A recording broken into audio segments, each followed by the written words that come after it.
ये डोनेशन। और बड़ी खबर आपको बता दें, दिल्ली के मुख्यमंत्री अरविंद केजरीवाल प्रेस कॉन्फ्रेंस करके जानकारी दे रहे हैं। प्लाज्मा डोनेशन ब्लड डोनेशन जैसा नहीं है। उनके साथ डॉक्टर सरीन भी है और प्लाज्मा थेरेपी को लेकर दिल्ली सरकार ने अब कई महत्वपूर्ण और सकारात्मक बातों को सामने रखा है। उन्होंने बताया कि पहले स्टेज में प्लाज्मा थेरेपी कारगर है और दिल्ली में 4 मरीजों पर इसका ट्रायल हुआ, जिसके सही नतीजे निकले हैं और सकारात्मक नतीजे देखने को मिले हैं। दवाई मंगाए, रेमडेसिविर है, ये इतनी एक्सपेंसिव मेडिसिन है, हम लोग अफोर्ड नहीं कर सकते, कंट्री अफोर्ड नहीं कर सकता। तो इसलिए plasma therapy comparatively almost inexpensive है। तो मुझे लगता है और नेक्स्ट 10 दिन में मुझे लगता है अगली बार फिर हम बेटर रिजल्ट्स बता पाएंगे। सर अभी जो 4 हुए हैं उनके अगर आप रिजल्ट्स बता सकें। सर अभी जो 4 हैं, आपने मुझे पूछा, अच्छी खबर यह है कि उनमें से हो सकता है 2 आज या कल तक अस्पताल से जाने लायक हो जाएं, बल्कि उठ के बैठ के नाश्ता कर रहे हैं। वही आदमी जो वेंटिलेटर पे जाने की स्थिति में हो सकता था, वो बेटर है और छुट्टी मिलने के आसार हैं। इस हफ्ते के अंदर छुट्टी मिल जाए ऐसी उम्मीद है। और बाकी 2 जिनको चढ़ा है वो अभी तक कोई रिएक्शन नहीं है। प्लाज्मा में रिएक्शन हो सकती है, जैसे आप किसी को ब्लड चढ़ाएं तो किसी को भी ब्लड से रिएक्शन होती, उससे ज़्यादा रिएक्शन नहीं हो सकती, और वो भी नज़र रखते हैं। तो अभी तक 4 बहुत अच्छे हैं और एक को आज सुबह 1:30 बजे ख़त्म हुआ प्लाज्मा, वो भी ठीक है। तो अभी मेरे पास जो अस्पताल से डिटेल्स हैं, 4 जो मरीज थे उसमें से 2 मरीजों को मंगलवार को प्लाज्मा दिया गया था। तो आज 3 दिन हो गए उन्हें प्लाज्मा दिए हुए। वो दोनों आईसीयू में थे और मुझे एलएनजेपी के मेडिकल डायरेक्टर जो हैं उन्होंने बताया है कि शायद आज उनको आईसीयू से निकाल के वार्ड में शिफ्ट कर दिया जाएगा। पहले उनकी तबीयत बहुत ज़्यादा ख़राब थी। टेक्निकल टर्म्स में अगर हम देखें तो पहले पेशेंट का रेस्पिरेटरी रेट यानी कि सांस लेने का रेट 30 था, 15 होना चाहिए, 30 था। 30 बहुत ज़्यादा माना जाता है। ऑक्सीजन सेचुरेशन लेवल उनका 85% था, ये 95% होना चाहिए। ये भी बताते हैं बहुत सीरियस होता है। तो ये दोनों चीज़ें बहुत सीरियस थी। प्लाज्मा देने के बाद अब उनका रेस्पिरेटरी रेट 20 हो गया है और ऑक्सीजन सेचुरेशन 98% हो गया है।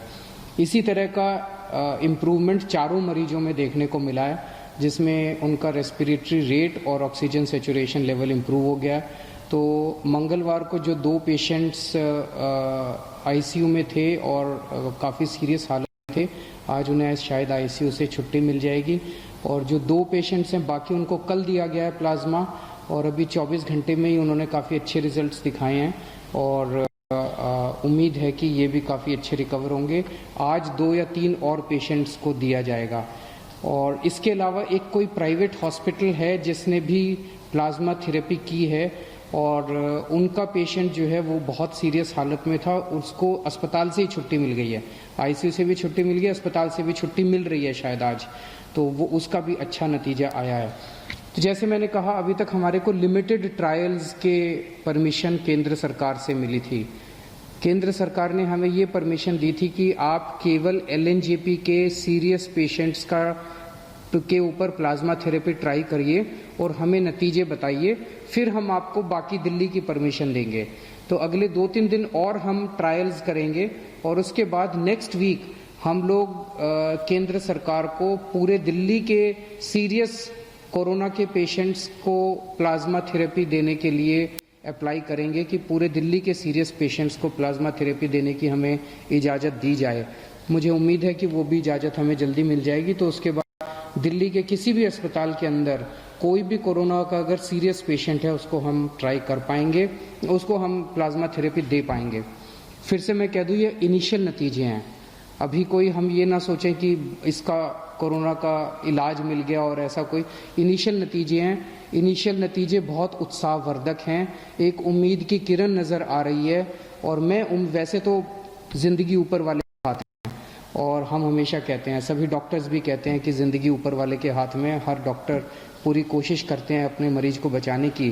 तो लेकिन एक ये इतनी ऐसे समय में एक ये उत्साहवर्धक खबर है हम सब लोगों के लिए। जैसे डॉक्टर साहब ने कहा, इसमें सबसे अहम रोल डोनर का है। जो कोरोना से ठीक हो गया और वो आके अपना प्लाज्मा डोनेट करता है। तो जैसे डॉक्टर साहब ने, आप में से बहुत सारे लोगों ने डेंगू के लिए ब्लड दिया होगा। डेंगू के लिए जब आप ब्लड देते हैं तो आपका ब्लड नहीं लेते, इधर से नली लगाते हैं, इधर से आपका खून निकलता रहता है, खून में से प्लेटलेट्स निकल जाते हैं और वो खून आपके शरीर में वापस डाल देते हैं। तो प्लेटलेट्स निकाल के खून आपके शरीर में वापस डाल देते हैं, आपको कमजोरी भी नहीं आती। इसी तरह से ये है, यहाँ से खून लेंगे, आपका ब्लड में से प्लाज्मा निकाल देंगे और वो आपका ब्लड वापस डाल देंगे। तो आपको किसी तरह की चिंता करने की जरूरत नहीं है। हमारी जितने लोग अभी ठीक होके गए हैं उन सब लोगों से हाथ जोड़ के निवेदन है कि आप अब दूसरे लोगों की जान बचा सकते हैं। तो एक एक व्यक्ति जो ठीक होके गया है उसकी जिम्मेदारी बनती है कि वो दूसरों के काम आए। और जब मैं कह रहा हूँ जान बचा सकते हैं, तो आपका प्लाज्मा, आपके खून से लिया हुआ प्लाज्मा केवल और केवल उन्हीं पेशेंट्स को दिया जा रहा है जो बहुत सीरियस हैं। अगर आप प्लाज्मा ना दें तो हो सकता है उनकी मौत हो जाए। तो एक्चुअली आप एक आदमी की ज़िंदगी बचाएंगे। कई बार अगर आपके शरीर में प्लाज्मा में एंटीबॉडीज ज़्यादा होती हैं तो एक आदमी से 2 लोगों की जान भी बच जाती है, या नॉर्मली एक आदमी से एक ही आदमी की जान बचती है, कई बार एक आदमी से 2 की जान भी बच जाती है। तो आप एक्चुअली 2 लोगों की, एक आदमी की जान बचाएंगे। जितने लोग अभी ठीक होकर गए हैं, हमारे यहाँ से आपको फ़ोन आएगा। जब आपको फ़ोन आए हम आपके लिए गाड़ी भेज देंगे, आपके आने जाने की व्यवस्था कर देंगे अस्पताल। आप प्लीज़ किसी तरह की चिंता मत करें। सभी डॉक्टर्स, जैसे सरीन साहब ने कहा, कि हम आपको किसी तरह की कोई हानि नहीं होने देंगे। हानि हो ही नहीं सकती, बड़ा सिंपल सा प्रोसेस है। आप ज़रूर अपना ब्लड डोनेट कीजिए, प्लाज्मा डोनेट कीजिए, ताकि हम दूसरे लोगों की जान बचा पाएँ। तो मुझे लगता है ये हम सब लोगों के लिए एक बहुत अच्छी खबर है और मैं उम्मीद करता हूँ कि कोरोना जल्दी से जल्दी ख़त्म हो, कम से कम फैले, और कुछ हो ना हो, कम से कम इसके कोरोना की वजह से मौत नहीं होनी चाहिए किसी की भी। हमारा पूरा प्रयास है इस दिशा में। बहुत बहुत शुक्रिया। Thank you.